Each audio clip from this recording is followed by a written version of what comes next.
കാശ്മീർ താഴ്വരയിൽ തല ഉയർത്തി ചെനാബ് പാലം. ലോകത്തിലെ ഏറ്റവും ഉയരം കൂടിയ റെയിൽവേ ആർച്ച് പാലമായ ചെനാബ് പ്രധാനമന്ത്രി നരേന്ദ്രമോദി ഉദ്ഘാടനം ചെയ്തു.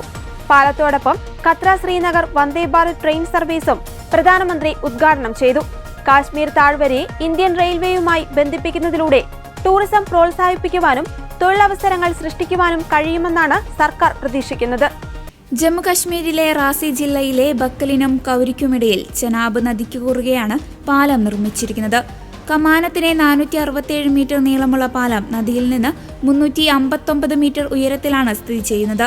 കശ്മീർ റെയിൽവേ പദ്ധതിയിൽപ്പെടുന്ന ഉധംപൂർ ശ്രീനഗർ ബാരാമുള്ള സെക്ഷന്റെ ഭാഗമായ കത്രയ്ക്കും ബനിഹാലിനുമിടയിലെ 111 കിലോമീറ്ററിനെ ബന്ധിപ്പിക്കുന്ന പ്രധാന കണ്ണിയാണ് ചെനാബ് പാലം.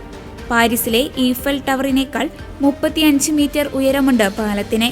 പാലത്തിന്റെ ആകെ നീളം 1315 മീറ്ററാണ്. പാലത്തിന് 120 വർഷത്തെ ആയുസ്സാണ് പറഞ്ഞിട്ടുള്ളത്. തീവണ്ടികൾ 110 കിലോമീറ്റർ വേഗത്തിൽ ഓടിക്കാൻ കഴിയും. കൊങ്കൺ റെയിൽവേ കോർപ്പറേഷൻ ലിമിറ്റഡാണ് പാലത്തിന്റെ നിർവഹണ ഏജൻസി. സംയുക്ത സംരംഭമായ ചെനാബ് ബ്രിഡ്ജ് പ്രോജക്ട് അണ്ടർടേക്കിനാണ് കരാർ. ഉത്തര റെയിൽവേക്ക് വേണ്ടി അഫ്കോൺസ് എന്ന കമ്പനിയാണ് നിർമ്മാണ നേതൃത്വം. കാലാവസ്ഥയുടെയും ഭൂപ്രകൃതിയുടെയും കടുത്ത വെല്ലുവിളികളെ അതിജീവിച്ച് പടുത്തുയർത്തിയ ചെനാബ് പാലവും അഞ്ചി പാലവും എഞ്ചിനീയറിംഗിന്റെ വിസ്മയങ്ങളാണ്.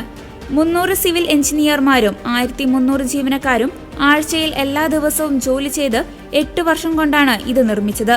ഇന്ത്യയുടെ അഭിമാനമായ USBRL പദ്ധതി നോർത്തേൺ റെയിൽവേയുടെ കീഴിലാണ്.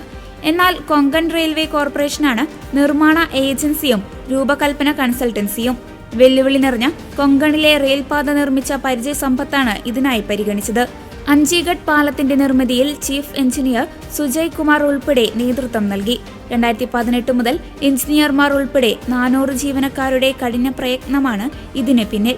ഇറ്റാലിയൻ മാതൃകയാണ് പിന്തുടർന്നത്. ഭൂപ്രകൃതിയോട് മല്ലിട്ട 8 വർഷത്തെ കഠിന പ്രവൃത്തിയുടെ പൂർത്തീകരണമായ ചെനാബ് പാലത്തിന് ഡെപ്യൂട്ടി ചീഫ് എഞ്ചിനീയർ മാലിക് ഉൾപ്പെടെ മേൽനോട്ടം വഹിച്ചു.